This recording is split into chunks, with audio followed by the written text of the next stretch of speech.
Hi, everybody. I'm Eugene Bradley, founder and CEO of the Silicon Valley Transit Users.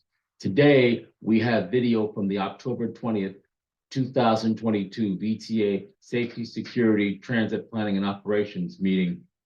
That committee meeting met that Thursday at 3 p.m. Three things of note that were discussed at this committee meeting. One, the future of VTA light rail. Two, a staff presentation from VTA about alternatives to help speed up light rail through downtown San Jose. And three, discussion by VTA committee meeting members and staff regarding recent bus cancellations due to a part shortage and failed CHP inspections.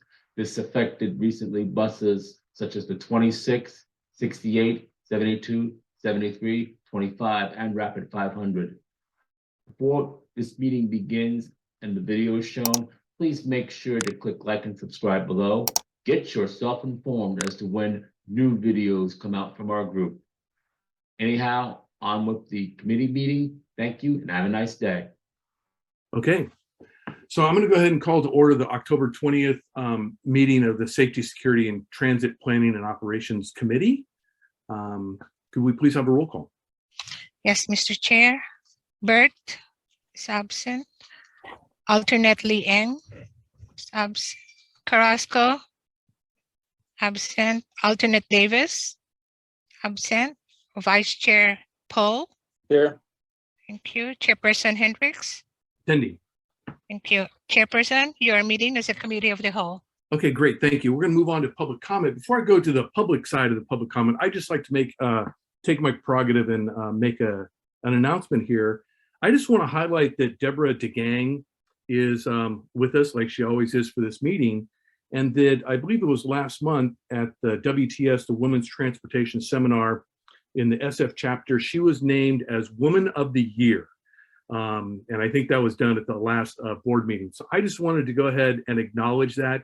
We'll let you talk in just a second, Deborah, but just highlight that and thank you for all the work you've been doing in terms of supporting women in the industry.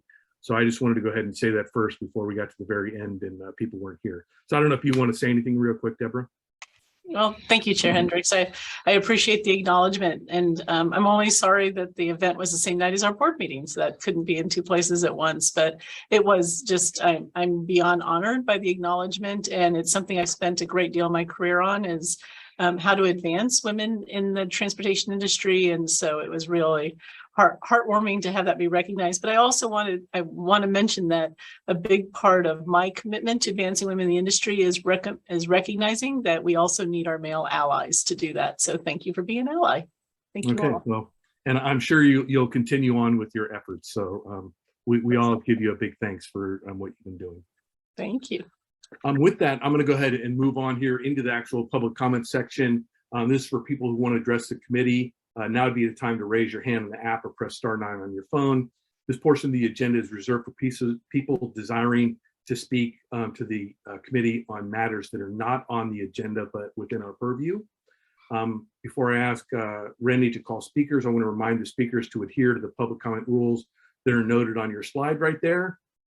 We just want to have a efficient, effective, and open meeting where everyone feels they can go ahead and speak. And Rainey, do we have any public speakers? Mr. Chair, no, we do not have. Okay, then we're going to move on to items 3, which is orders of the day. Do any of my colleagues or staff have any changes? Chair, I have a question. Yeah. If we wanted to make any changes, do we have the ability to do that as a committee of the whole? I think, without going to the parliamentarian, that would be up to the chair to go ahead and if felt it was needed to go ahead and do that. Do you want to make any changes? If there are information items such as, the verbal report, well, I guess there's a verbal report on safety and security programs, but the written information items, I'm happy to take on consent. Since they do have, I believe, written reports associated with them. Yeah, we can't actually, we can't vote on what the consent calendar is right now until someone shows up. Okay, understood. Thanks much. Okay. Not seeing any changes to that. I don't think we have to actually take a vote since we're not making any changes. I'm gonna go ahead and hold, and we're gonna bypass the consent agenda since we don't have a quorum to be able to go ahead and vote on that, which would have been items 4 through 8. And that's going to move us on to the regular agenda, which is item 9. And this is an information item to receive an update on the downtown light rail program and seek any input from the members that are here. I believe that Jason Kim, our senior transportation planner and service planning, is going to be providing this update to us. So Jason, the floor is yours. Great, thanks, Glenn. Yeah, if we can move on to the presentation. To give a little bit of background on this item, today we'll be presenting the downtown light rail alternatives analysis. If we move on to the next slide, to give you some context for this item, the downtown San Jose portion of our light rail system is really the slowest portion of our system. It's about a mile long, and our existing speed limit is about 10 miles per hour. Our speed limits are governed by the California Public Utilities Commission, but because of our unique configuration, we really have the slowest downtown transit mall compared to any other light rail agency through California.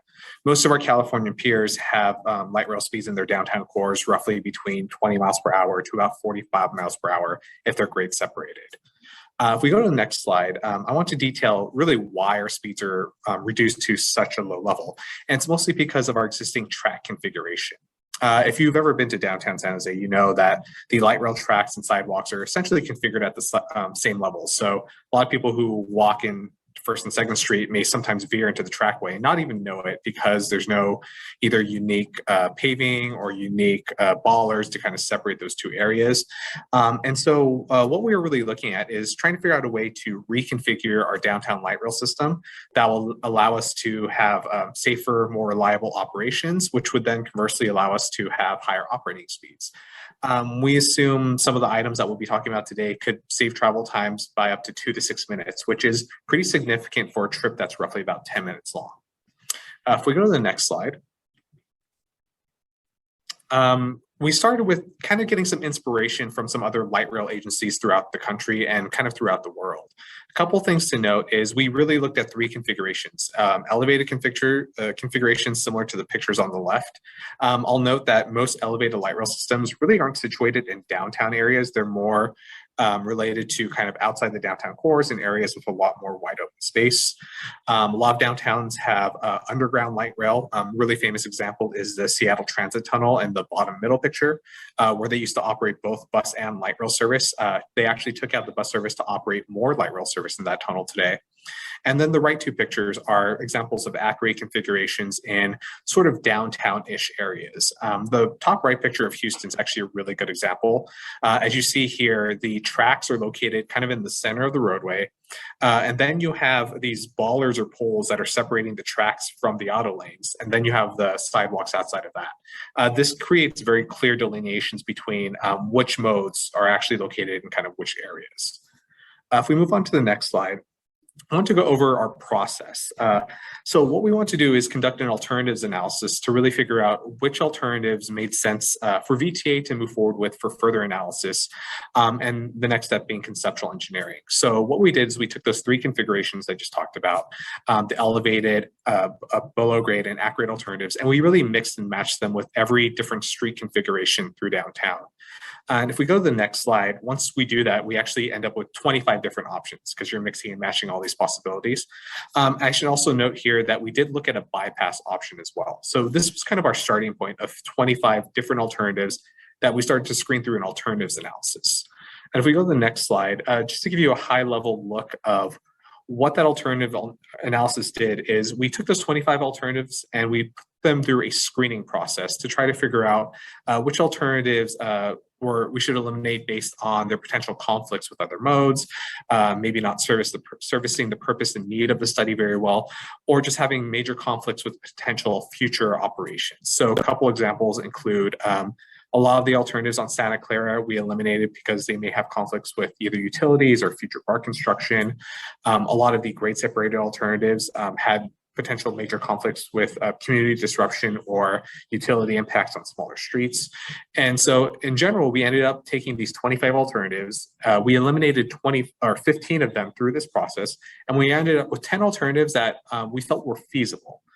If we go to the next slide though, we took those 10 alternatives, did some more analysis, and while we had 10 feasible alternatives, we had 4 alternatives that we really thought looked good to us, were the 4 alternatives that had the highest benefits to our passengers, had the least potential construction impacts and community impacts. And we also want to have 4 alternatives that kind of had a few different configurations to kind of give us a nice variety of alternatives that we want to potentially move forward with. And if we go, starting on the next slide, we want to just walk through those 4 alternatives pretty quickly. So if we go to the next slide, please. The first alternative is configured first in San Carlos at grade. So this is very similar to our existing configuration, except we would completely redesign First Street to add a second track there and reconfigure how the tracks operate today. The next slide will show a couple of different potential cross sections for this. So in our existing right-of-way on First Street, which is about 80 feet, the top middle cross section is the existing track work today. The bottom right is an example similar to what the examples in Houston I showed you earlier, where you put the tracks in the middle, the lanes outside that, and the sidewalks outside that. We found that that all fits within the existing 80-foot corridor of First Street. However, there's going to be some sections where some trade-offs will have to be made, and we want to do conceptual design work to figure out what those trade-offs really look like. If we go to the next slide, this really shows when we have to put a station platform in. This requires a little additional right-of-way, and then we would have to make some trade-offs in terms of, do we eliminate traffic lanes to put in potential stations, or do we shorten sidewalk widths to keep in those traffic lanes? But so this is really just to show there's a lot of options and a lot of considerations have to be made going forward, but we're going to do that as part of the conceptual engineering next steps. If we move to the next slide, what we're showing now is kind of our second alternative, which is very similar to the first alternative, except this includes an additional link between downtown and Diridon Station along San Fernando. What this really does is it takes that trip that's currently about 10 minutes long from downtown to Diridon Station because of all the twists and turns you have to make today, and it shortens it very significantly by about 5 or 6 minutes. This would better connect downtown to all the future development happening near Diridon Station related to Google's land use developments, future high-speed rail, and future Caltrain electrification service that will be happening there. If we move on to the next slide, we would start talking about our 2 grade separated options that we'll be looking at. The first one is an elevated option that would be situated along Market Street and Park Avenue. The reason why we chose these 2 streets were these are the 2 widest streets essentially in downtown. And a wider street would allow us a lot more ability to either avoid utility impacts or potentially relocate any major utilities in those areas. What this does though is it does pull these the light rail alignment kind of away from the core of downtown. While we really think the core of the downtown is kind of First and Second Street, this does pull light rail a block further from, say, City Hall and San Jose State. And so this is one of the considerations and trade-offs that have to be made if we were looking towards a larger grade separated alignment. Moving on to the next slide, we just want to show you an example of what a cross section looks like in this area. As you see, there's enough space to really locate the pillars for a grade separated and elevated alignment through this area, as Market has a pretty ample median. As the structure that would be up in the air is pretty wide and would be a pretty large structure. And as I mentioned before, you don't really see too many elevated structures through downtown cores, which is why we had to find a larger, wider array street to allow for this. Moving on to the next slide is our last alternative, and this shows a below grade option along the same streets of Market and Park Avenue. Again, we chose these 2 streets because they had the widest right of way. It would allow us kind of the most ability to either avoid utilities or provide adequate space for utility relocation.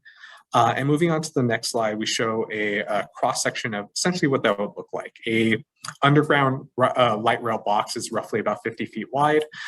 This shows there's a lot of adequate space on Market Street to allow for the construction of this box and potentially keep some of the traffic lanes open, or some other options open when we construct this alternative. And so moving on to the final slide, this is just to kind of reiterate everything I just talked about. So we took these 25 alternatives, brought it down to about 4 alternatives that we want to move forward with. And the next steps are taking these 4 into conceptual engineering, which would allow us to have some pretty detailed cost estimates, a much better sense about the potential impacts of these alternatives, and then we can come back to the board, report back about our findings on how to move forward. And this gives us the ability to do a lot more community outreach because we would have a lot more details about these alternatives. I do want to note that as an information item, this isn't, we aren't approving which 4 alternatives to move forward with. What we're really asking the board for is to give their thoughts and recommendations about, what alternatives they would like to see moving forward, whether it's these 4 or some other combination moving forward. And with that, I'm happy to end this presentation. Jason, thank you very much. Before I go to my colleague on the committee here, let's see if we have any public comments. I'm not seeing anybody's hand raised right now. I'm going to, give it a count and then see. Oh, there we have a hand. Rennie, could you go ahead and let our public speakers in? Yes, Mr. Chair. Eugene, you may go ahead and begin speaking. Afternoon, board. Good afternoon, committee members. Eugene Bradley, Silicon Valley Transit users. Interesting presentation by Mr. Kim regarding the alternatives for light rail and speeding that up in downtown San Jose. Long needed, much needed. My one question, should VTA decide to go at grade, what would it do to prevent automobiles from encroaching onto the light rail tracks? Too often than not, I've seen cars go onto the current tracks on 1st and 2nd streets with no consequence. That is, in some places, you don't have an area where you enter it with you enter the tracks of your car and your tires risk getting damaged. Nothing happens to that. Only time something really happens is, unfortunately, if somebody gets hit, which fortunately hasn't happened. It's just that concern of having automobiles encroach the light rail infrastructure track area that needs to be addressed with the at-grade options. The other thing that I'm seeing, should light rail be run on the streets, as I've seen in perhaps a couple of choices, what will prevent local businesses from having their trucks block the train? Wouldn't that create like a conflict of interest between businesses whose deliveries need to be made on 1st and 2nd Street along with the light rail? I would like staff to answer these couple of questions to this otherwise great presentation. Thank you. Okay, it doesn't look like we have any other public speakers, so I'm going to go ahead and close the public speaker section. And the only thing I'll just say to your question, Mr. Bradley, is I think those are things that would be addressed in the, if we go forward with any of the future analysis work that's going to be done. Coming back to my colleagues, Member Paul, do you have any thoughts you'd like to share with us? Sure. Thanks, Chair.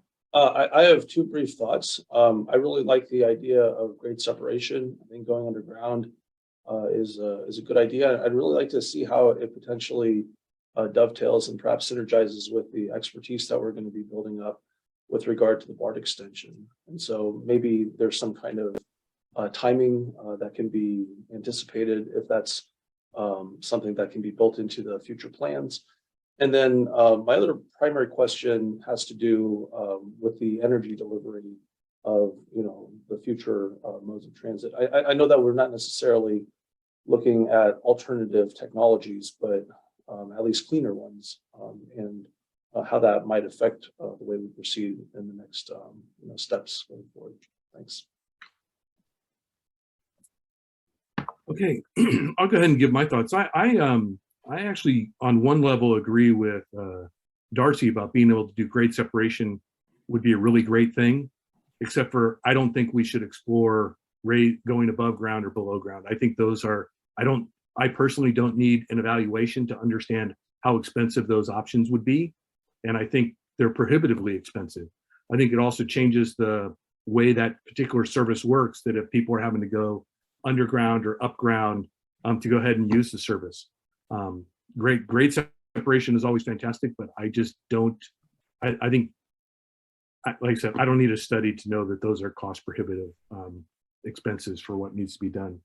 I actually think that the determination about taking a look at into any more of these options is really should be dependent upon the outcome of the next item we're going to talk about, because that's going to have a lot to do with what, you know, technologies might be and what the ease or not there might be of choosing other routes and other streets for at-grade options. And it seems to me the key, you kind of mentioned that if, say, cost was an issue, we moved the at-grade option of some of these things over a street, and that gets you away from the core of the city. And to me, that is a San Jose city leader question that I think really needs to be answered first. Is it more important for the service to be closer, which has to do with, you know, some of these speed issues, or is going faster but potentially being able to go off the current path a little bit? That to me seems to be kind of a prerequisite core underlying philosophical thing to look at before we just say, well, here, is it technically feasible to do it one way or the other? We really need to understand the political direction on the way they'd like to go. So those are just my couple thoughts. Before I close this section, Darcy, did you have anything else you wanted to add? Yeah, I mean, I think ultimately it's going to need to be time competitive, right, in order to address a lot of the usage issues. And, you know, for my own part, I mean, out where we're at, Chair, you know, in the West Valley area, in order for transit to become functionally effective, we need to build out a system. And that's why I say, you know, if we have the expertise and understanding that it is very expensive, maybe there are some economies of scale. I think there's certainly a lot of utility in the future, far into the future, for having a really robust transit system interconnecting all various parts of, or at least all of the various major parts of our county. So that's, yeah, about that. But I acknowledge your point. It would be extremely expensive to do that. Okay. It looks like our general manager wants to educate us on this particular topic. No, I actually don't want to educate. I actually want to get a clarification. Remember, Paul, your second question on the first response, or your first comments, it was regarding energy, correct?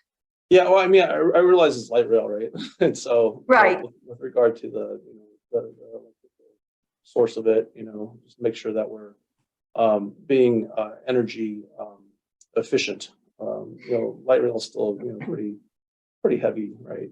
I mean, no, that light really rail was is an very allusion to other types of technology. very energy intensive.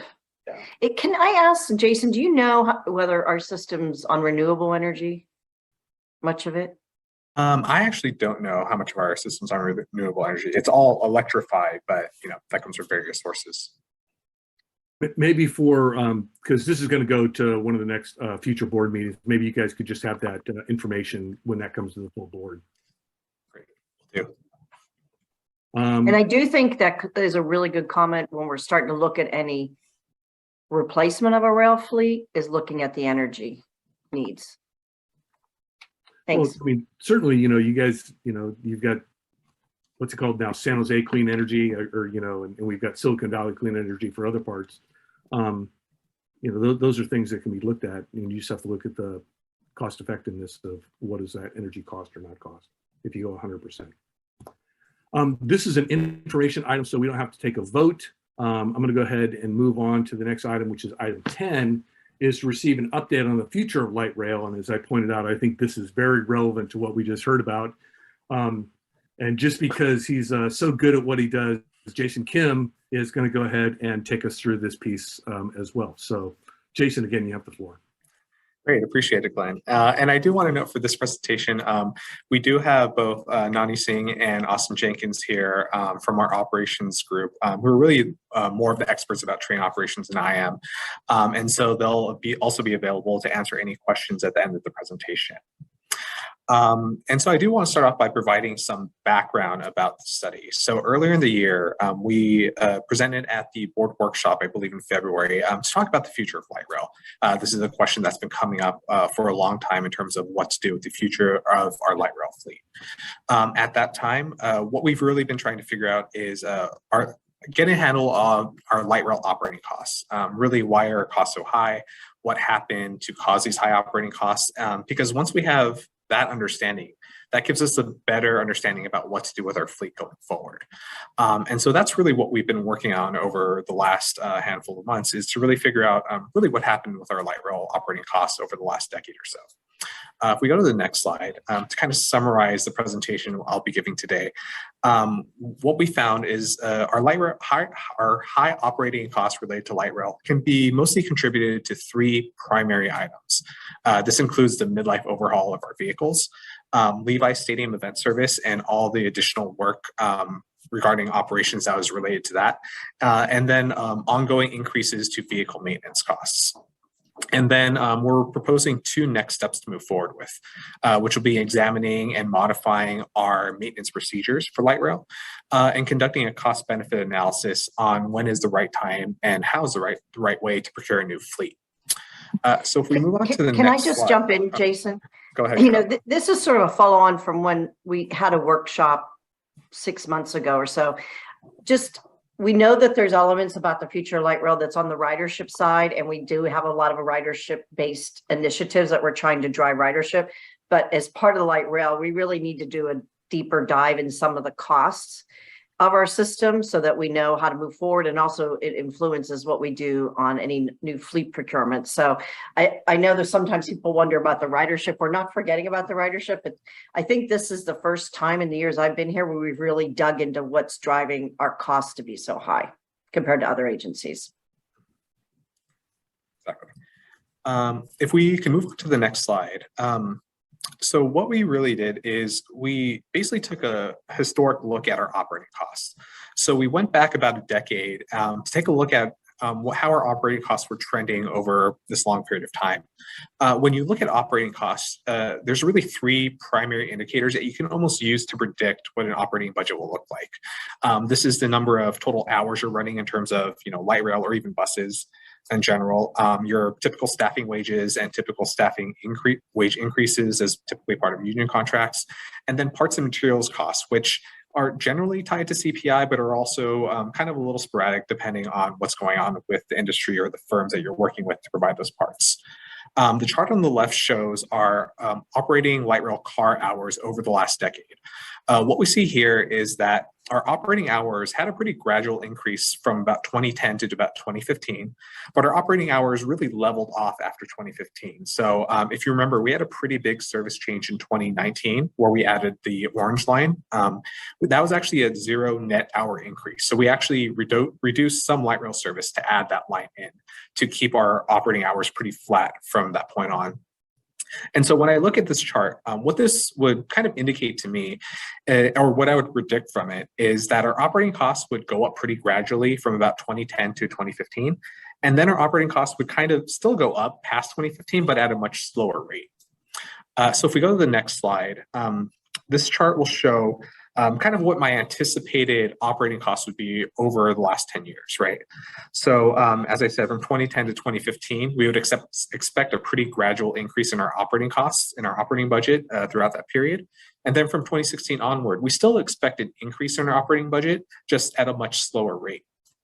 However, if we move on to the next slide, what actually happened with our operating budget is from about 2010 to 2015, our anticipated and actual operating costs tracked pretty well. They were within a couple percentage points of each other.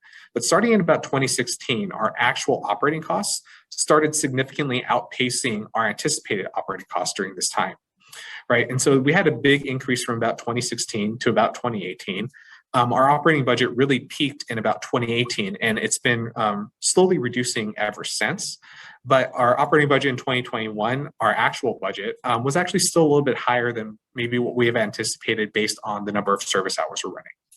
And so when I look at this chart, what I'm really asking myself is, what happened starting in 2016? And essentially what has changed since then, right? So when we move on to the next slide, really the key question was what happened starting in 2016. The three things I mentioned earlier were the midlife overhaul program, Levi Stadium event services. While Levi Stadium opened in 2014, we hosted the Super Bowl in 2016. And so we had some costs related to a lot of additional service. And one of the other big items was our parts procurement issues that I'll be talking more about. I do want to note that there are a lot of other things that contributed to high costs during this period. These are just kind of the three biggest items that we found during this period of time. So moving on to the next slide, I do want to talk about each of these individually. The midlife overhauls is really probably the biggest contributor to our high operating costs during this time. The chart on the left shows the number of midlife overhauls we completed by year, starting in 2015 to 2022. And if you notice, kind of the peak in the level of effort of our midlife overhauls aligns really well with the peak in our operating costs that I showed you in a couple slides earlier. And so what a midlife overhaul program really is we do kind of extensive maintenance on our vehicles that you only do once or twice in kind of the lifetime of a vehicle, hence the word midlife overhaul. What this required was a lot of increased staff time to do a lot of work that is not in our typical maintenance schedules. And it required some pretty significant parts procurements for parts that, we also were not in our typical maintenance schedules. There were two primary ways, though, that our overhaul program really differed than overhaul programs at other agencies. The first is that we did it completely in-house. We used our great maintenance staff that we have at VTA. They did all the labor themselves. We procured all the parts ourselves. And most other agencies will typically either contract this work out, or some agencies even send their vehicles to other facilities to have the work done, and those vehicles get delivered back. The other major way that our overhaul program differed from other agencies is that we allocated our overhaul program directly to our operating budget, while most other agencies actually allocate it to their capital budget. So if we move to the next slide, I want to talk a little bit about why this is important. So this chart shows, so we take our operating expenses and our capital expenses, and we report them to the federal government every year as part of the VTA and the NTD program. This chart shows the capital expenses by year by light rail agency for the years 2015 through 2019. What we see here is that, some of the slides got a little screwed up, but we are actually pretty close to the bottom in this chart. So this is one of the areas where VTA looks really efficient, where we have a relatively low capital costs for our light rail program during this time. But as you'll notice, some of the other agencies that have been spending hundreds of millions of dollars over this period of time all overhaul the program vehicles in different ways. For example, the second on this list is Baltimore, which has a fleet kind of similar to ours, I think similar age, a little bit larger fleet than ours, and they spent about a little more than $1 million per vehicle overhauling their fleet. And so what all this gets down to is, if VTA had allocated the overhaul costs to the capital part of our expenses, it would have made our capital reporting metrics look a lot worse, but it would have made our operating reporting metrics look a lot better, right? So this is really just in terms of how we compare it to other agencies. However, I should also note, at the end of the day, in terms of VTA's bottom line, this actually doesn't change very much, right? Because in general, we're still spending this money on our fleet. It just really changes the way that we compare ourselves to other agencies using some of these metrics. Moving on to the next slide, I do want to move on to kind of a different area, which is Levi Stadium event service. And this is something that we know and we have been operating for many years now. As I mentioned, Levi Stadium opened in 2014. Before that, we were operating about 60 light rail cars on a typical weekday. This is what we call our peak pullout, the number of vehicles that we got really used to and comfortable operating. For Levi Stadium events, though, it required about 10 to 20 additional cars and about 10 to 15 additional operators to operate these event services. And so this was a pretty significant increase over what we were typically operating and what we were used to operating. It required a lot of additional overtime, for the operators operating the events, but also overtime related to our maintainers who are maintaining the vehicles and getting an additional 20 vehicles ready for Levi Stadium event service, and a lot of overtime just for a lot of the other things related to having all this extra service out there. Moving on to the next slide, what this kind of showed us is there was a pretty big increase in overtime related to our operations during this period. So this chart shows what I call our overtime ratio. This is the number, this is an estimate of the number of overtime hours related to straight time hours. So this is like additional overtime hours on top of regular work hours. Before Levi's Day event service, our overtime ratio was roughly about 5% or so. And this was kind of a standard ratio for a lot of agencies. Starting in 2014, though, with Levi's stadium service, our overtime ratio started going up pretty significantly, almost doubling to close to 10% in 2016. And while our overtime ratios have gone down a little bit since then, we've gotten a lot more efficient with our stadium event service and some other items. Our overtime rates are still higher than they were before Levi's Stadium opened. So one of the things that we're trying to figure out is what is a kind of more sustainable level of overtime for VTA moving forward? It's one of the things that we'll be examining. If we move on kind of to the final topic on the next slide, I did want to talk about our parts task force. This is something that Austin Jenkins was leading for us. And I believe there will be an item after this regarding parts and materials for our bus program after my item. But generally what we found is that we've had kind of a hard time maintaining our vehicles due to a lack of parts. This includes having to commit to a lot of rush orders for parts, usually at a premium, because we were lacking in those parts. There's a lot of reasons for this. The Parts Task Force identified a number of bottlenecks, and we're working to both fix some of these issues regarding both staffing and processes. But I think the thing I want to key in on is parts and materials related to an aging fleet. If we move forward to the next slide, as I mentioned before, VTA has an older fleet compared to a lot of other agencies. Our vehicles are roughly 20 to 23 years old. A typical lifetime of a light rail train is about 30 years or so. So they're getting on kind of the tail end of their lifespan. And as fleet ages, typically there's reduced reliability and there's more difficulty sourcing parts. If you, just for example, a lot of the parts that we were buying originally for our vehicles, those parts vendors may no longer be in business. They may have either been bought by another company or they have moved on to a different industry. Some of the parts that we're putting on our vehicles today, they're not the same exact parts that we were putting on when we first got those vehicles. Talking to a lot of other agencies, for some of their older vehicles, they are producing their own parts in-house because they have a hard time finding those parts anywhere else in the industry. And so when we look at our maintenance program, we have these two interesting conflicting things. So on one side, we have an older fleet that's more difficult to procure parts for. But on the other side, we actually don't operate very many miles on each of our light rail vehicles. So this chart what it shows here is the average number of miles we operate per light rail vehicle. And so we are the orange bar right here. We operate about 37,000 miles per light rail car on our fleet. And this is well below average compared to most of our other peers. And this is, even about half the rate that some of our peers are operating. For example, San Diego, Denver, Seattle, they're operating close to twice as many miles per vehicle as we are.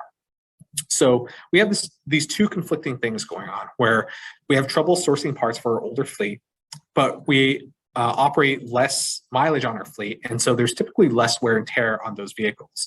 And that puts us in a very unique maintenance position on trying to figure out how to maintain our vehicles. This leads me into the next slide, the final slide, with our two recommendations. The first is to really look at and evaluate our maintenance procedures. As I just mentioned, we're in a very unique position with our maintenance program because of VTA's unique position in kind of our light rail fleet. So we want to really do a deep dive on how we're maintaining our vehicles.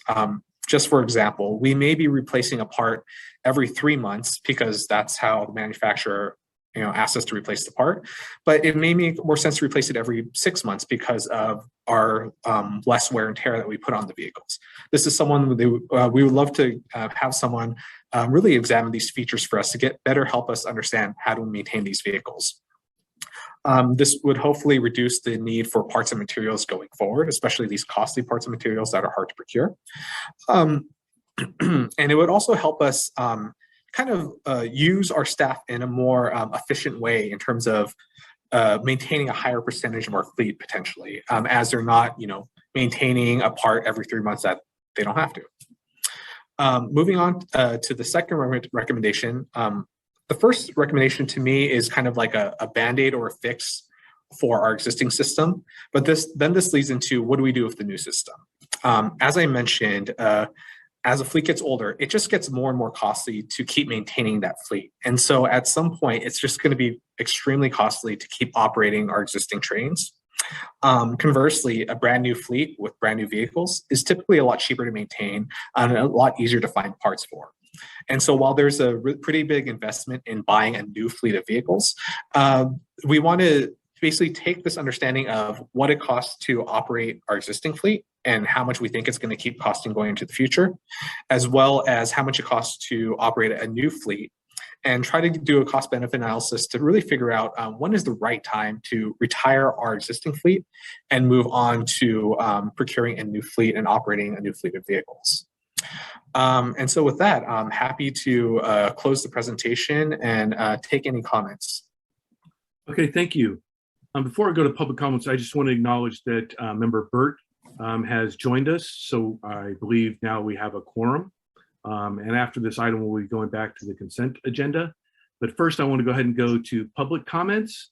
I'm not seeing anyone with a hand raised right now. I'm going to go ahead. I'm going to count to 1. I'm going to count to 2. I'm going to count to 3. I'm going to go ahead and close the public comments for this section. And then I'm going to go back and see if either of my colleagues have any comments they would like to make here on agenda item 10. So go ahead, Member Paul. Thanks, Chair. So your real hand there, not your virtual hand. Yeah, that was my real hand. So if we could go back to the very last slide, and on the last point, I want to make sure that we're able to deal with this in a way that comports with the framework that's being set up for us. I'll go ahead and read it. I have it up on a different file. But under the cost benefit analysis, it states long-term cost savings of operating a new fleet.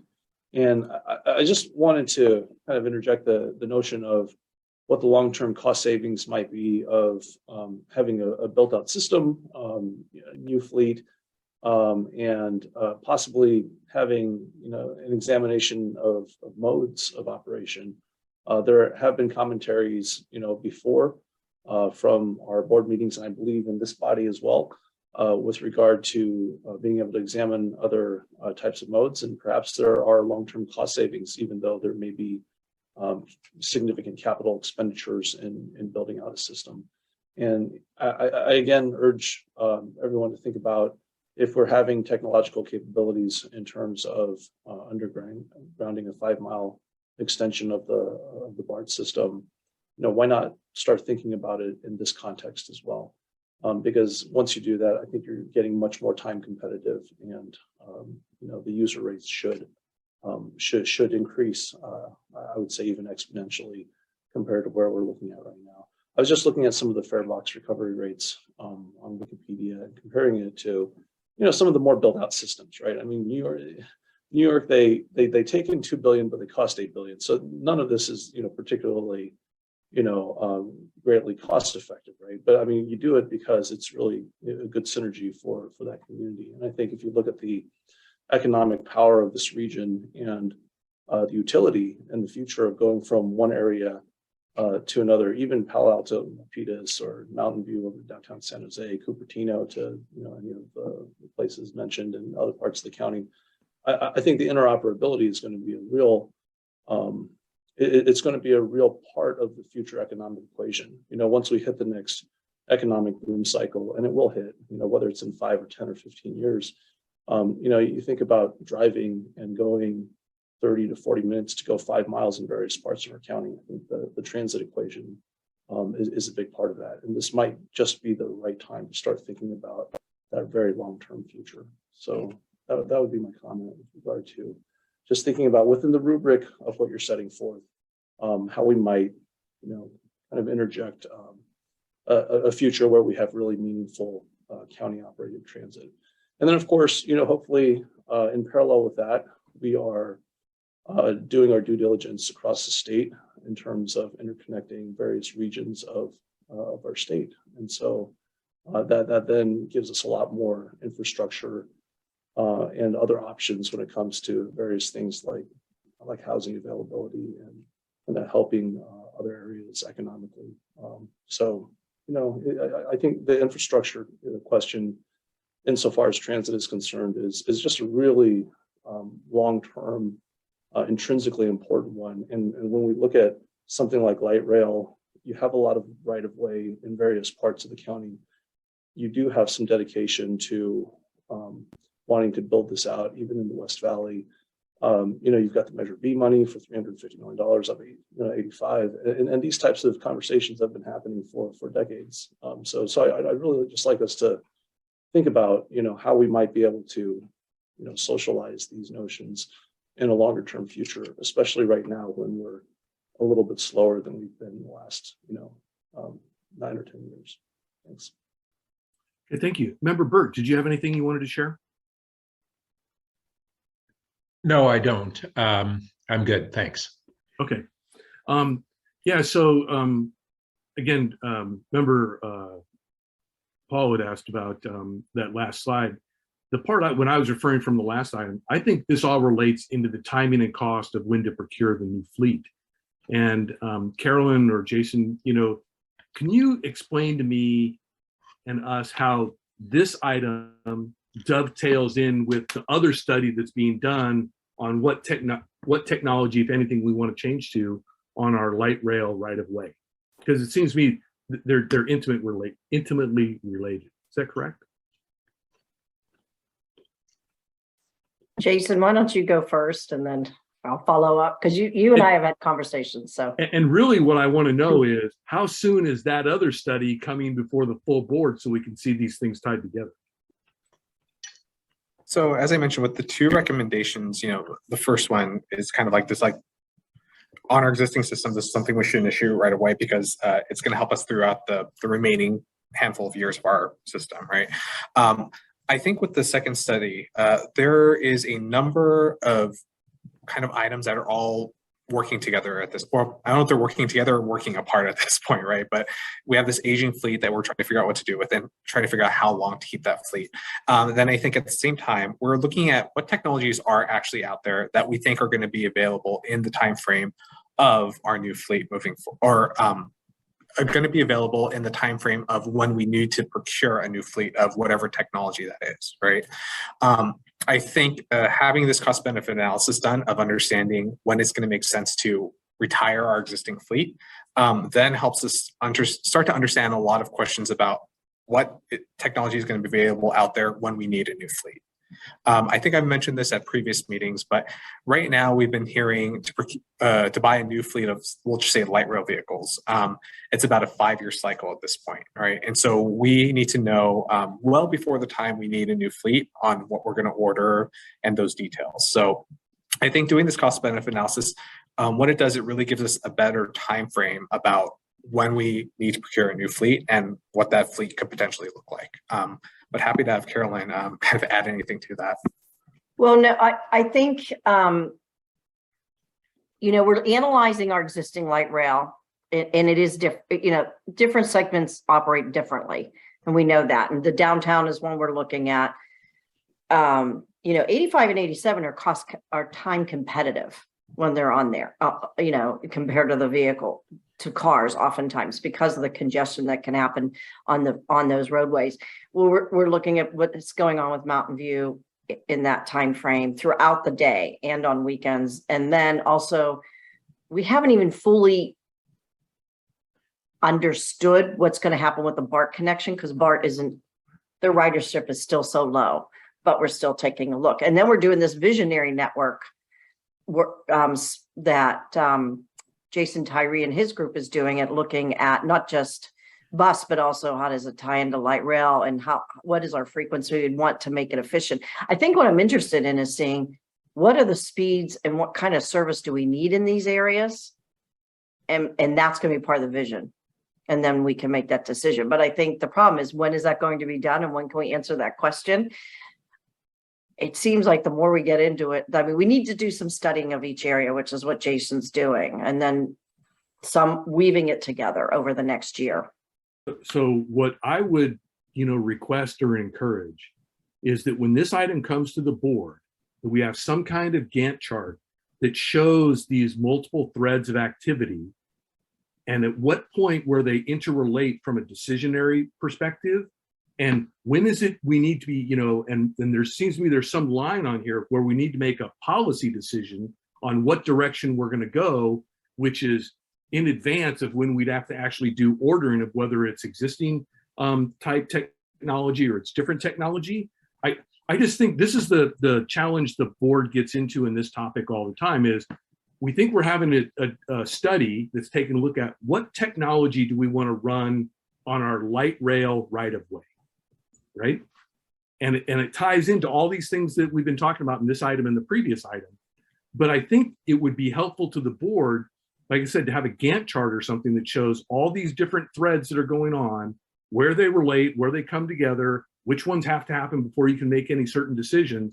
Even if we don't know the dates of them, we know how they prerequisite on each other. And I think being able to give that framework for the board to be able to think about these things would be helpful, because otherwise we end up and we get talking about them down in the isolated discussion of here, we're talking about, speed of light rail in downtown. I venture to say we'd like to have a discussion about the speed of light rail everywhere, because if we were able to grade separate light rail intersections in downtown, think how fast we could do it if we could do grade separation of light rail at a lot of other places too, right? I mean, these are micro pieces, but we need to be able to zoom back out at the macro level. And again, I think you guys have a lot of activities going on. It'd just be good to understand how they come together from a framework perspective. And then again, when this comes back to the board, not necessarily right now, if we're allocating our refurb into operational side, I'd actually like to I think the board should hear, why are we, from a financial perspective, why are we choosing that path versus putting it on the capital path side? And could we even if we're doing that, could we even just break that out so we can get a little bit more apples to apples comparison to some of the organizations that people keep saying we're not doing a great job of or in comparison to? Well, it's because they don't compare apples to apples. And could we at least be able to try and get that at a relative cost, even if we still at a booking thing level kept it the way it is right now? Well, also when you capitalize, you could go after grants easier, which we weren't necessarily doing. We just put on operations. So yeah, these are not one hand talking to the other hand in the past. I don't think was going on. And again, I don't want to try and figure it out now, but I think that should be a slide. I think that's an important question for the board to be able to know when this comes to the full board as a discussion item. And it seems to me that probably based on something I said, Member Burke wants to to jump in. Well, thanks. So I appreciate the questions and points that you just raised. I think it was at the beginning of this year, we had heard that on the, I forget what we call our new technology program, that was, or not program, but the analysis, that staff had said, oh, we think that we got guidance from the board, and it's to basically push out that study because it really didn't look very imminent. And several of us raised the issue and said, no. The board had a strong opinion that we wanted to pursue this with a greater focus. And then we were told that, okay, it would come back to this committee. We're now approaching the end of the year, and we're having this discussion about the one aspect of light rail, and I haven't heard anything about when that analysis would come back to this committee for our input on next steps in it. Not necessarily that the staff would have another report, but for us to give our guidance on and recommendations on how that study would proceed. Because we on light rail, we have not a very efficient system in terms of its point-to-point speed. We have poor fare box recovery, and we may have technologies on the horizon that are really advantageous. And those new technologies, the great value would be the corridor that we have for light rail, which would be hard to recreate if we didn't have a light rail system. So when is that topic due to come back to this committee? Can we even in the next month, without staff having to do an updated report, just bring back where we left off to begin to have a discussion about this, maybe in a study session, not in action?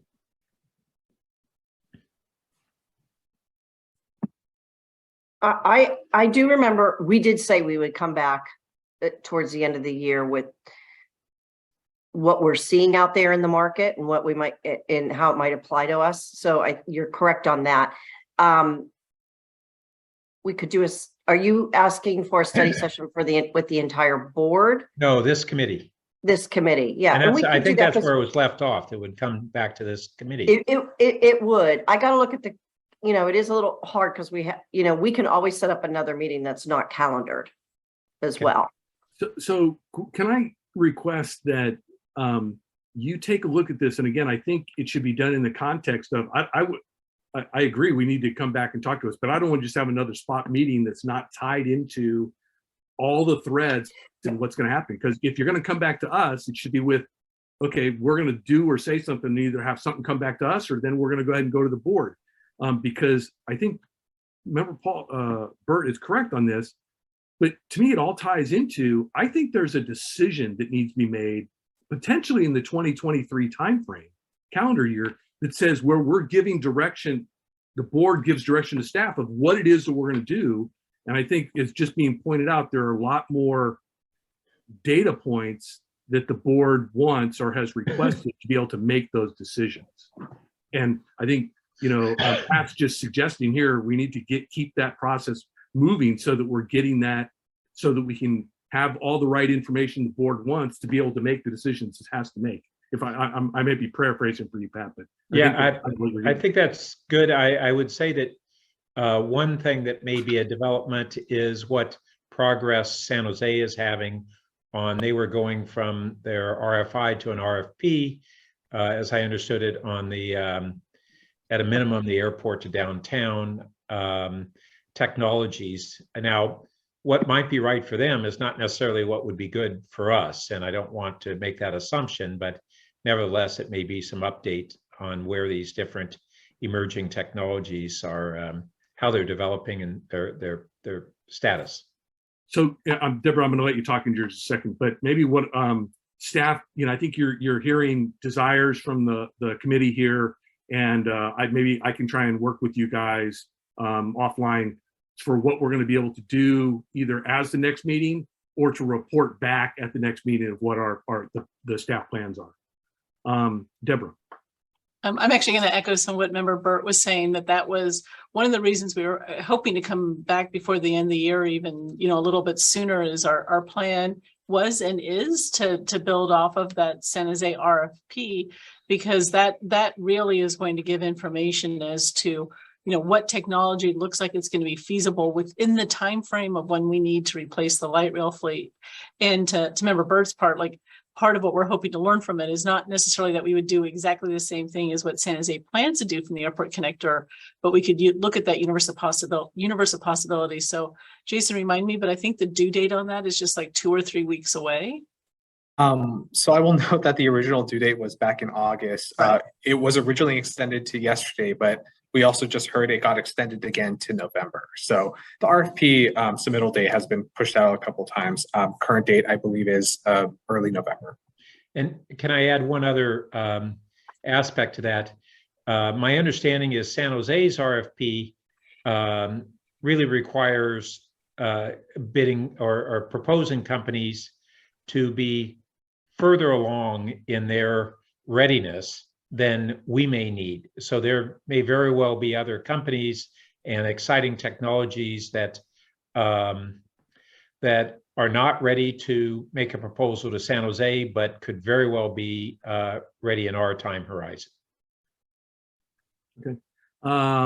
Back to Member Paul. I just wanted to point out that our next SSTPO meeting would be on December 15th, I think it is. And it might be of interest to this committee to hold a brief special committee meeting before then. I'm not sure about Chair Hendricks in Sunnyvale, but in Cupertino, I believe we're planning on having the transition meeting on December 8th. So just a thought to put out there.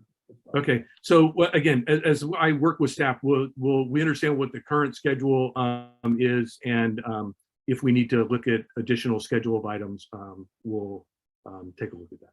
Sounds great. Okay. Okay, so I think staff, you guys probably got a lot more feedback from us than what you thought you might wanted to hear. But I think this has been a good discussion, and I think you're understanding. To me, it's really, there's a lot of activities going on, and it'd be great to see some of the specifics come back, but also to see how they all thread together. So this is an information item, so we're going to go ahead and keep moving on in our agenda. And this is to item 11, which is a presentation on bus availability and current trends of service loss and vehicle defects. And Lisa Viccaria, Deputy Director of Bus Transportation, is going to take over from Jason now and take the floor. Hello. Thank you, everyone. I'm Lisa Vickery. I'm the Deputy Director for Transportation Operations for Bus.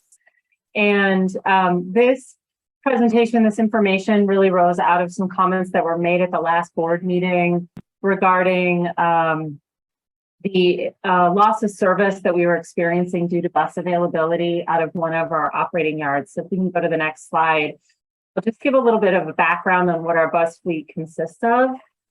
We have 450 buses. That's a combined fleet. It includes our electric vehicles, articulated vehicles, 30 and 40-foot typical buses.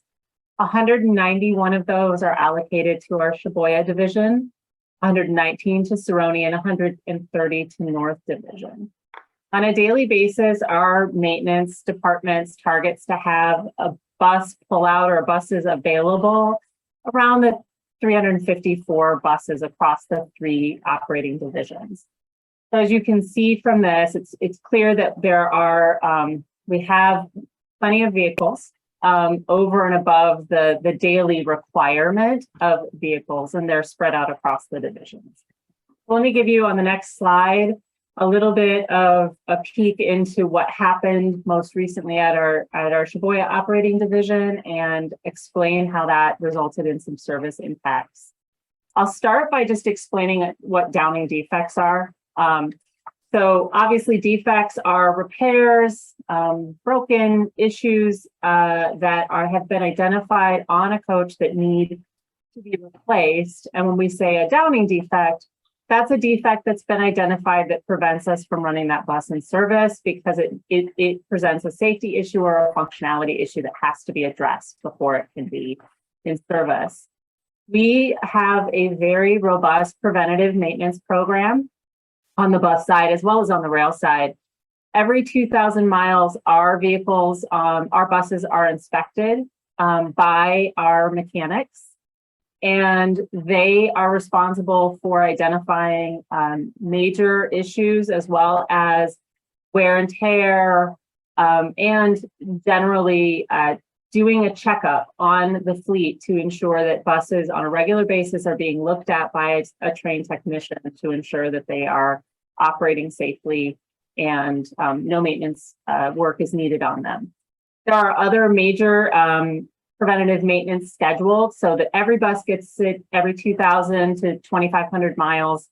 But then from there, we do a 6,000 mile inspection that includes some additional things like HVAC gets picked up in that inspection process. And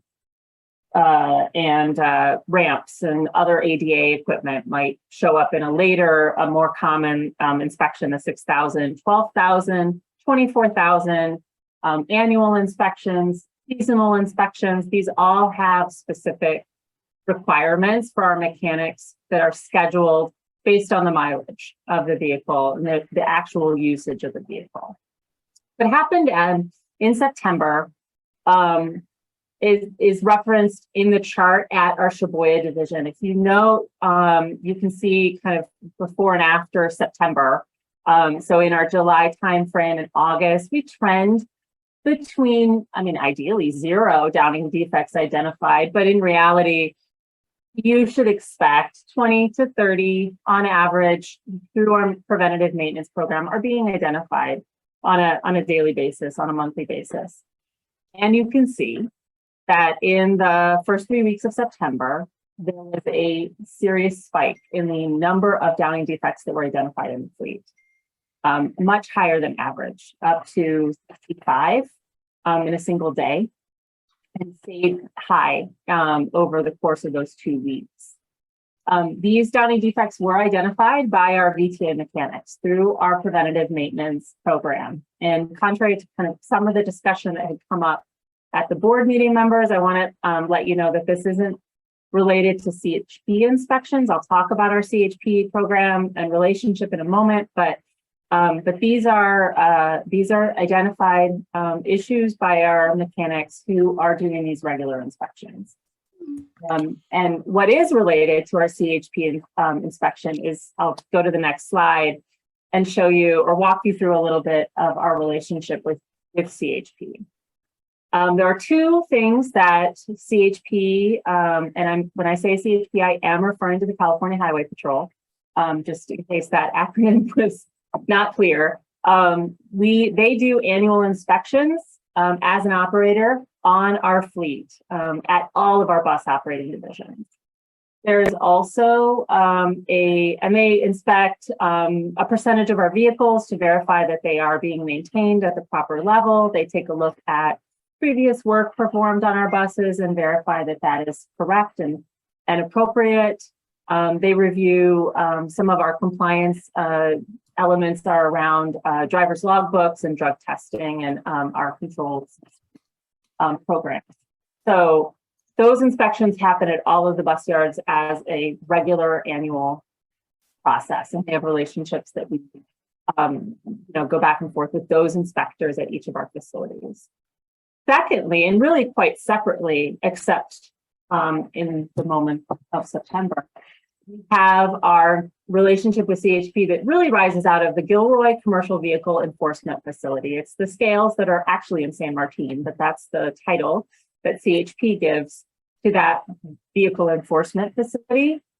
Our buses that are out of Sheboygan Division that go down to Gilroy and are returning to the division are required to stop at those scales, and have since about 2 years ago.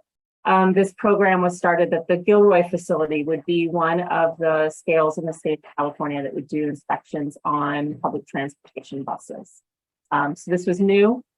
We've spent a lot of time working with them on training operators and mechanics on how those inspections occur at the facility, what needs to happen with any inspection reports that are found at that facility. And there's quite a bit of back and forth between our maintenance staff and the staff at the Gilroy Commercial Vehicle Enforcement Facility for CHP. What happened this year, which was different than it has been in the past, is that our annual inspector was here the first week in September at Sheboygan Division, and he did a review of vehicles that had been through the Gilroy Commercial Vehicle Enforcement Facility, rather than his own review of our vehicles on site. And what he was interested in, and what he spent time really looking into, is how were violations found, when there were some violations found at the Gilroy Commercial Enforcement Facility, how were they missed on our own preventative maintenance program, or were they missed? Were we doing our inspections in a timely manner so that they could have been prevented from being identified off-site while in service? And what he found was that there had been inspections done that by our VTA mechanics at our facility that did not pick up on the same things that were being picked up on at the Gilroy Commercial Vehicle Enforcement Facility. And he asked that we really reevaluate and get that feedback out to those that are performing the work in our preventative maintenance program to get them more robust level of inspection, so that we would not have any violations, or very few violations, ideally, identified at the scales. As you can see in this slide, the data reflects that downing defects in general, again, trend lower than they did immediately following that feedback being provided to the mechanics. And that really was just, hey, take a closer look at our vehicles and really pay attention to some of these things that have been found that we need to work on. One thing I do want to mention, you can barely see it on the slide. There are a few cases where CHP had issued tickets or work orders were generated due to violations. It is a very small number in comparison to the total issues being identified by our mechanics. So certainly overall, our preventative maintenance program is catching and addressing the work that needs to be performed on our buses. But where we saw that uptick, it had a significant impact in a very short period of time. Next slide, please. So this is where we are right now. We're in the process of really trying to recover from that. When we had such an incredible emphasis on identifying or really thoroughly investigating and inspecting our vehicles by our staff, it had a huge impact on our personnel in that as work was identified, defects were identified, those buses with the same number of mechanics, the same amount of parts available, more than double had to be addressed before we would put those vehicles back on the road. Of course, it's the right thing to do from a safety perspective. If something's been identified as a potential issue, we have to fix it. But it did have an impact on our personnel and limited our ability to essentially make pullout. We lost service. The public, unfortunately, bears the brunt of the fact that we did not have enough buses for regular service on a daily basis during the last few weeks of September and continuing now into October at a lower level. This put a pressure on our parts availability. Certainly, most of these issues are things that are tried and true normal replacement parts needed, but when you triple the rate at which you need them in a short period of time, that clears the shelf. And it takes time for those parts to come in. So we do have some buses that are down awaiting parts at this time. But again, it is important that this work be done. Our mechanics are working diligently and very efficiently to try to get this work done. And we've placed as needed orders through a variety of different means, getting kind of creative about vendors and things like that to make sure that we have what we need to do the work. Our other factors that we're going to look into that is happening is an upcoming visit to the CHP facility with our maintenance training staff, our mechanics, maintenance supervision. I myself will also be going down there to just get another visit to that facility, walk through their inspection process to identify is there something that they're looking at that we can use to improve our own preventative maintenance program. We may reevaluate, and we're looking into now reevaluating the fleet allocation, potentially ensuring that we have those vehicles in the right location for the service that we need. And then finally, because this has resulted in a loss of service to the public, we are working closely between our service management teams, both in our OCC and dispatch, to try to manage the service so that for example, the same route isn't negatively affected by a lack of available equipment 2 schedules in a row, for example. We're working closely with customer service as well to get information out to riders to make sure that they understand and know why they are perhaps not seeing a bus that they expected on schedule. And we're again, like I said, working diligently to make the repairs necessary to again provide the service that we're want to provide to the public. So I'll stop there and allow for any questions. Okay, Lisa, thanks for all that information. I'm going to go ahead and go to public comment first. So I see we have one raised hand right now. Could we let our speaker in, please? Yes, Mr. Chair. Eugene, you may begin speaking when you're ready. Afternoon once again, committee members, Eugene, Bradley, Silicon Valley Transit users. I want to thank Ms. Vickery for her presentation. It was rather educational. I did note that VTA's Twitter account mentioned that there was a shortage of drivers as well as other equipment issues, so that has been noted. There really should also be a notice in the take once explaining this issue further, because not everybody is privileged to have access to a computer and social media and doesn't know what's going on. So as was brought up in the board of directors meeting a few weeks ago, you have people calling customer service not happiest campers and then being told there's no operator available when this is happening. And there is no formal official notice from VTA about that, which would clarify a lot of things and reassure a lot of people. I'll note about the ridership increases in the next agenda item. I'll congratulate on that. However, this is a great presentation. Also, one of the questions this is brought up, does VTA, is their operations management part of a parts network with other agencies that run Gillig buses? I feel being such a part of a parts network with other agencies would help VTA more quickly acquire the parts it may need to fix its buses, particularly with its 92 bus order coming up starting next year. So I would like to know also if VTA is part of some parts network with other agencies that also run Gillig low floor buses, considering we're the launch customer of one model of Gillig buses. So thank you. Hey, thank you. I'm not seeing any other hands raised. So I'm going to go ahead and close the public speaker section and go to my colleagues and see if they have any thoughts. And if either one of you want to just jump right in, go ahead.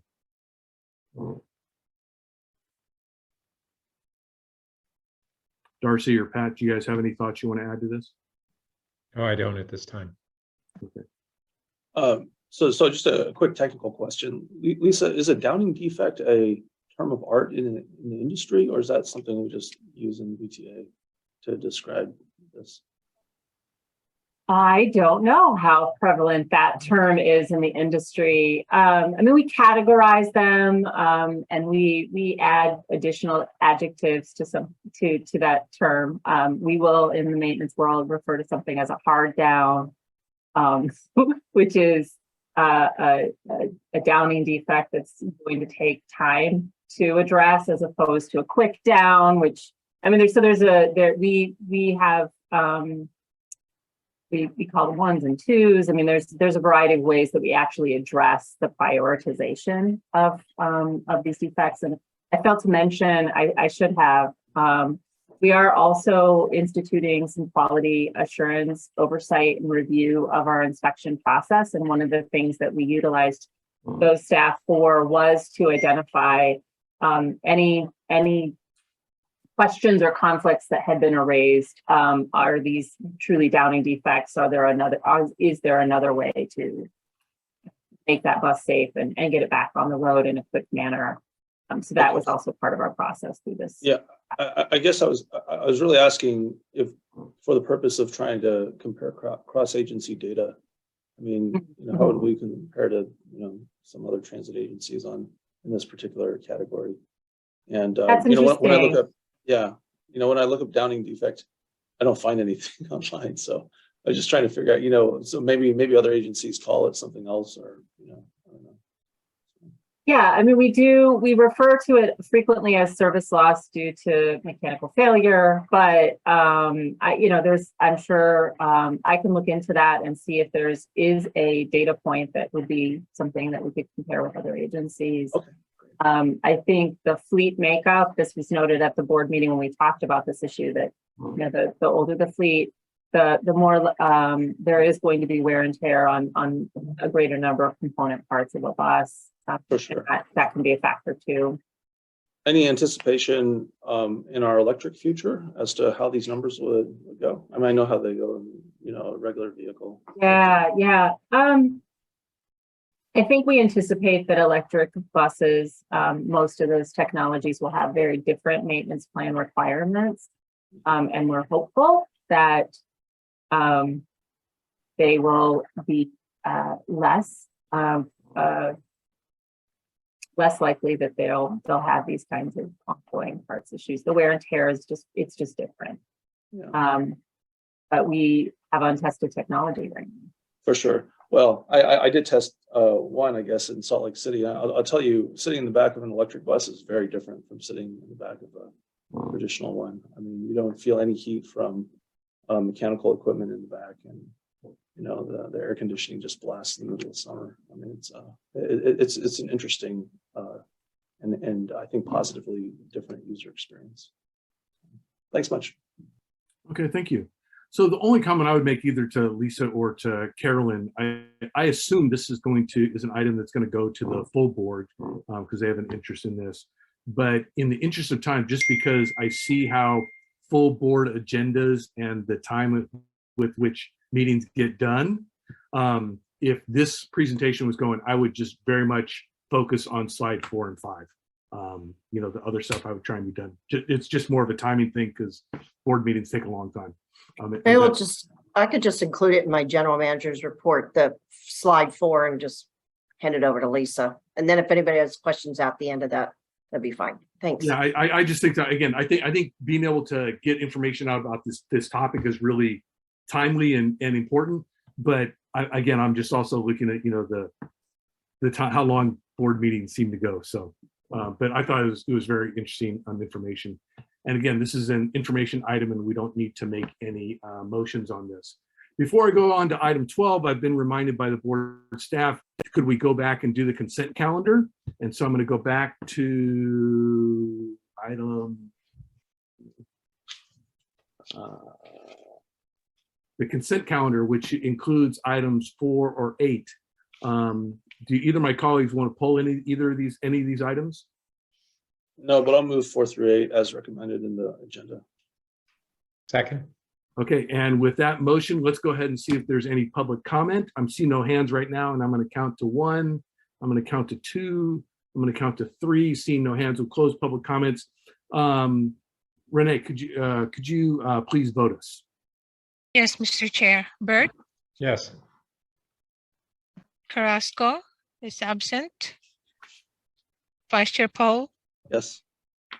Chairperson Hendricks. Yes. Thank you. Motion passed. Okay, now let me go back to where I was. So now we're at item 12, which is to receive a report on VTA Safety and Security Program.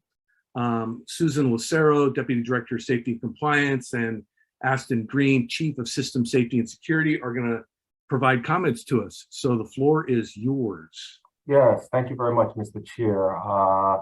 I'm excited about this update. I know that our agency has been working very hard related to our PTAS. The board actually approved it earlier this year, and there were subsequent additions, if you will, through the bipartisan legislation that required us to make some changes. I'm excited about the progress that we've made, and I'll turn it over to Susan so that she can brief you on some of the goals that we've already achieved. Susan? Yes.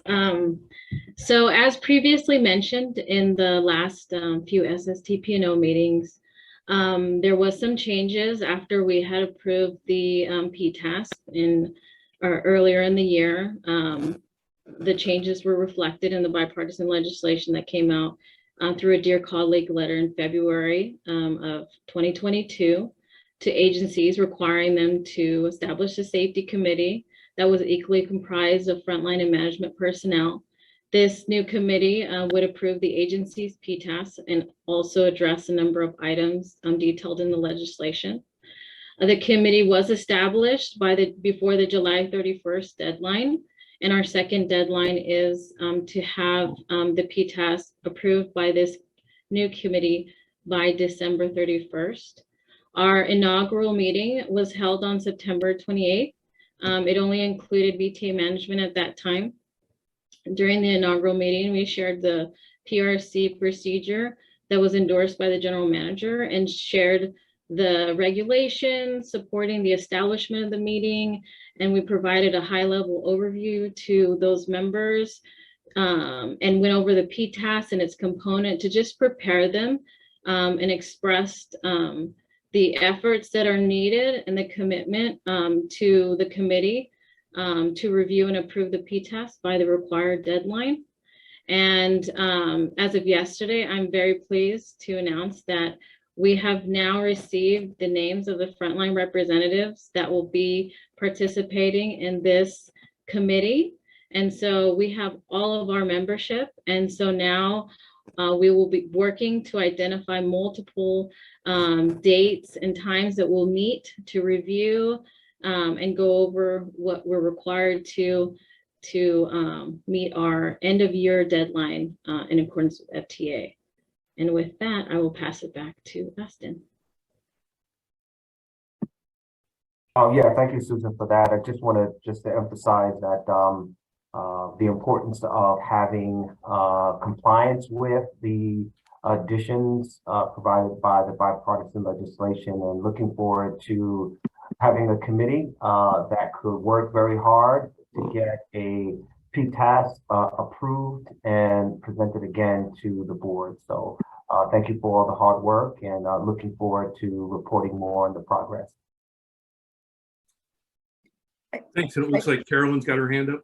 Yeah, I just want to add a little bit to that. You know, this is the first, no, I'm not going to say it's the first time. I appreciate the sense of frontline employees being represented in this safety committee. So we'll be able to cover a number of areas or some additional things that are in the legislation as well. And so, you know, there still are conversations with the labor unions to make sure there's an understanding of what the process is, how we work collaboratively together to move things forward. Overall, the agency, particularly myself as the accountable executive, is responsible for safety, and a lot of that responsibility flows down to Aston and his team. But and I know labor is working with us on that and understand how critical their role is in moving that forward. So we still have some more conversations to go. I don't want to say everything is smooth. This is the first year many agencies in the industry are dealing with this and how they're going to work through this. So, but I'm pleased that our agency and ATU and the other members that have been named out of SEIU are moving this forward. Okay, cool. So do you guys have anything else in this section? No, that's it. That concludes Okay. the report for this section. Okay, cool. I'm gonna see if there's any public comments on this. I'm not seeing any hands raised right now. I'm gonna count to 1, to 2, to 3. I'm gonna close the public comment section. Do either of my colleagues have anything, thoughts, comments you want to add?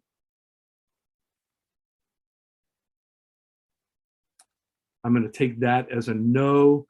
The one comment I would just make is, and I'm not quite sure on the timing of this, how important the end of the year is, but I would go ahead and I would move your December 31st date to target to get stuff done. I would make that a hard date of December 15th.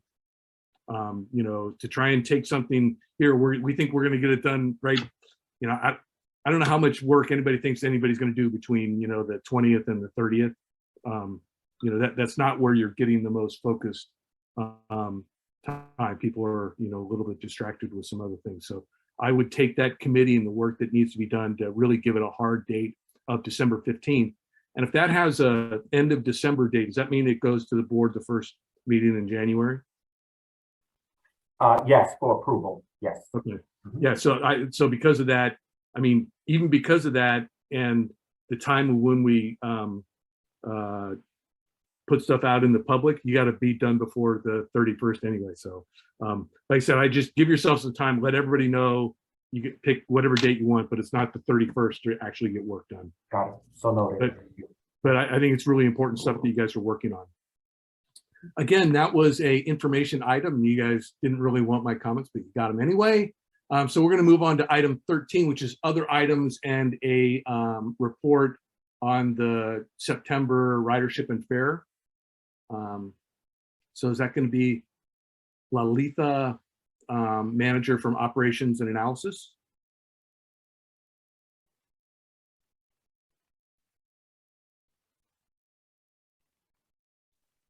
Lalitha, you may go ahead and begin speaking. Yeah, thank you. And Thank you, Denise. Lalitha, based on time, could you give us the Reader's Digest version? Oh, sure, not a problem. Next slide, please. this one is actually showing you 24 months of ridership between October 2020 and now September 2022.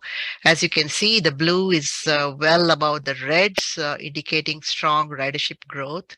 And when you look at the little blurb on the side, you'll see we are only about 32% less compared to the NTSB standard, which was right after December 2019, January, February, and mid-March of 2020. So we are in a good spot now, I would say. We are almost at 70% of the ridership back then. Next slide, please. So I think this was also requested by the chair. So this shows all the years, how they compare, and the blue line is where we are at now. And again, ridership is looking pretty strong and almost at 60–70% of what we were at pre-pandemic levels. Next slide, please. This is paratransit, also trending similar to way VTA ridership is trending, except there was a slight dip in September, mainly because September is one less weekday, which is why you have a lower number in September versus August, which are 31 days. Next slide, please. This is the standard, the BART, Milpitas, and Berryessa station ridership that we always collect for the board. And we provide this number and compare it to the VTA average weekday ridership. Again, very similar trends showing that, you know, we are all trending together at the same levels across different systems. Next slide, please. So this is the fare revenue. We are up by 30% compared to last September. When Light Rail just came back into service, we did not really collect revenues that month, but regardless, we are still overall on the system, we are up by 30% with the contributors of bus, rail, and shared modes shown on the slide. So that is my quick summary. Awesome. Thank you very much. I appreciate you for zipping through those. I'm going to go ahead and go to our public speaker, open the public comment section. I'm not seeing any hands raised. I'm going to count 1, 2, 3. I'm seeing no speaker hands. So I'm going to go ahead and close the public comment section. Come back to my colleagues. Either of you guys have any thoughts or comments you'd like to add? And I'm going to go, I'm not going to count on you guys, but so Darcy or Pat, I assume you guys don't have any comments you want to make? Well, I want to reiterate my thanks for putting in the baseline 2018 numbers. Any projection, and of course, we're not going to hold you to this, but any kind of estimate of when we get back to the so-called normal there? It looks like we're about 50% of the way there. Yeah. This is probably anyone's guess, right? Yeah, it is. But normally, historically anyway, October has been a strongest month, and then we expect it to dip a little because of the holiday months. But other than that, we can certainly project some numbers based on previous pre-pandemic performance and then, correlated to the current data, and we can certainly come up with something. But we are anticipating October will definitely be the highest. Got it. Do we do any outreach to the community with regard to, ridership patterns and, usage, questions out there, be they scientific or non, as to what is influencing your usage, pre and post pandemic? It might be kind of useful, for our approach. There is some work that APTA is just releasing on some work recently on what the ridership trends look like and various activities that can be done, initiatives to maybe bring ridership back. And they've just released a white paper on that as well. Okay. So I just saw it in my emails today. And did Aptus get into the subject of, remote work, Carolyn? Yeah, I mean, it's heavily around the remote work discussion. So, yeah, but I actually haven't read it yet. Got it, got it. Okay, sounds good. I'll look that up. Appreciate it. Okay, I would just say, I think that we're going to probably understand things much better in the March-ish timeframe with what we're seeing with different companies and what their strategies are doing for coming back to work. And post, the holidays, and we'll be able to see that a lot better. I did want to go ahead and say, Lalitha, I understand the positiveness of what you're saying, but I don't think we're going to be in a good space until we get back to pre-pandemic levels. And then I'm looking for us to get awesome, because we're going to go above pre-pandemic level, because there's a lot of other work that we've approved of as a board, other service level changes, service timing, frequency and stuff that we're hoping is going to be able to go ahead and drive this along with people going back to work. I had one specific question. On the one slide, you said you showed fares and it's up 30% to a prior thing, but how is that September number relative to what we had in the budget projection number? Are we on track with what we were thinking in the budget projection, or above or below? I'm just curious, kind of, or right at. Thoughts? I don't have the answer for you right now, but I can certainly look into it and get back to you on the chair. Yeah, and that's fine. And that, to me, that would just be in, future reports where you do the same kind of slide, just be able to plug in and go, how does it relate to the budget projection that was for that piece? Are we on track, above or below what we thought our revenue piece was going to go ahead and be? That would just be helpful to me. Sure. But awesome. Thank you for that quick information. That was the information item. Again, we're not having a vote. So I'm moving on to item 14, items of concern and referral to the administration. Colleagues, do you guys have anything? I'm going to take that as a no. So I'm going to move on to 15, review the committee work plan. And Ashton, is that you? Yeah. Yeah, that's me. As you can see, our work plan is part of our agenda packet. I have nothing further to report beyond what is already part of the contents. Okay.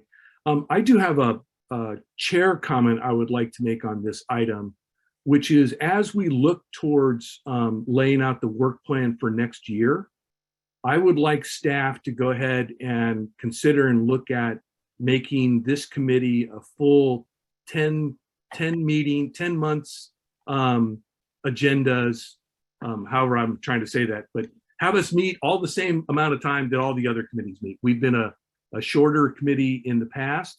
I think there's enough work to support planning for the 10 meetings a month, or 10 monthly meetings next year.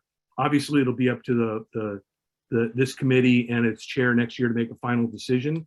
But I would like to recommend that staff start planning for that, that this will be all the months next year. Executive Director, General Manager. Yeah, I actually agree, Chair Hendricks. I also, based on our conversation today, we did discuss about trying to either, whether it be on December 15th or at some other time, come back to talk about some of the future or technologies that might be having a work session on that. So we probably will work on that, on putting that into the work plan as well. Yeah, I mean, my comment would be is if staff could try and look towards something in November. But obviously I don't want to just say the date, because we need to make sure you've got content. And then I can work with you offline and trying to figure that out. But I think we're trying to get ahead of the date where member Paul might not be available because of how intergovernmental assignments are handled by the different cities. Right. But Okay. we can work offline to try and get that. This is an item where we can have public comment. I'm not seeing anybody's hand raised. I'm going to go 1, 2, 3. It's like licks on a Tootsie Roll lollipop. I'm going to go ahead and close the public comment section because I didn't see anybody's hand raised right there. I'm to items. Oh, I didn't ask if my colleagues had any thoughts or comments. No, I don't have any, and just to let you know, I've been having connection problems, so I'm off and on. Okay. And it looks like you're shaking your head. You're okay, Darcy? Okay, awesome. I'm going to move on to item 16, which is the committee staff report. Aston, you have anything you want to share with us? Oh, yeah, very briefly. And this may impact an increased report out that cybersecurity initiatives are now part of system safety and security. So I look forward to working in bringing some updates to this committee as we'll be meeting hopefully more often. Incidentally, just this week alone, TSA issued a new security directive for enhancing rail cybersecurity with a lot of requirements. So I'm pretty sure that's going to get the attention of board members in the future. So, and then with that, I think you have something that was just on the screen. Can we bring that back up, please? Yes, shown on the screen and in the online agenda packet is the latest 2016 Measure B placemat, which shows program activities through August 2022. It includes allocations through FY23 and expenditures for the 9 program categories. And that concludes my report. Awesome. I'm going to check and see if there are any public speakers on this section. I'm seeing none. I'm going to count 1, 2, 3. Go ahead and close the public comment section. To my colleagues, do you have any thoughts or comments you'd like to add here? I don't. Okay, and I saw Darcy shaking his head no. I don't have anything to add. And we're going to go into the chairperson's report. I actually don't have a report or anything to add. My one comment was to go ahead and increase our meeting schedule, but we already did that. Given that there's no chair comment here, I'll just ask public comment. Anybody? 1, 2, 3. Close public comments. To my colleagues, anything? Anything you think I missed? Great. We're going to go ahead and move on. Item 18, which is determine the things to go on consent. I'm looking back at what our items were. I don't see any of this stuff that should go on consent. Colleagues, do you have any thoughts on that? I agree with you. I'm just looking at, the half the board's going to want to hear about what's happened with the downtown light rail program. The future of light rail definitely has to go to the full board. The bus availability and trends. We already talked about how to try and focus that, and that whether or not that's a separate item or it's part of your stuff, general manager, that's up to you. I think that's fine. So does staff need any more commentary from us about what would go on consent? Need anything else from us? I'm gonna take that as a no. To my colleagues, item 19, do you have any announcements?